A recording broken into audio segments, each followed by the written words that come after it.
सुखदेव जी महाराज यहाँ 3 प्रकार के रास्ते बताते हैं कि यह 3 प्रकार के मार्ग है जिससे हमारे अंदर भाव प्रकट हो। भाव प्रकट करने के 3 साधन है।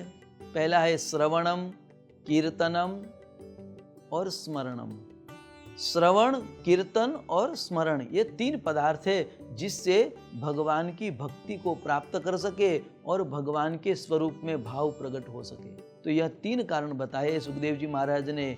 सबसे पहला कारण है श्रवण। श्रवण कथा करनी चाहिए। कथा आदि ग्रंथ जो धार्मिक है उसको सुनना चाहिए। भगवान की अनेक प्रकार की वार्ताएं, लोक वार्ताएं हैं, उस वार्ता को सुननी चाहिए जिससे भगवान के प्रभाव की हमें परिचय प्राप्त हो। तो ऐसे भगवान के परिचय प्राप्त करने हेतु हमें श्रवण करना चाहिए। फिर बाद में कीर्तन करना चाहिए। हमें लोक लाज छोड़कर, कंचन और कीर्ति की कामना छोड़कर हमें कीर्तन करना चाहिए। मंत्र मुग्ध होकर भगवान का कीर्तन करना चाहिए। और कीर्तन से क्या होता है? जब कीर्तन करते हैं तब मन शुद्ध होता है, हृदय शुद्ध होता है, और हृदय जब शुद्ध होता है तब उस हृदय में परमात्मा आरूढ़ होते हैं।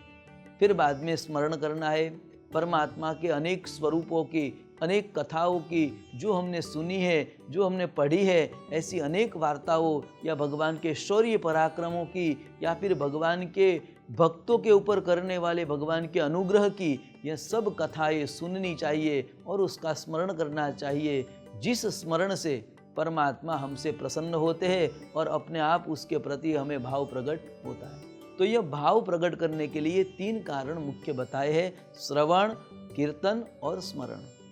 अंतकाले च मामेव स्मरन् मुक्त्वा कलेवरम य प्रयाति समद्भाव याति नास्त्यत्र संशय।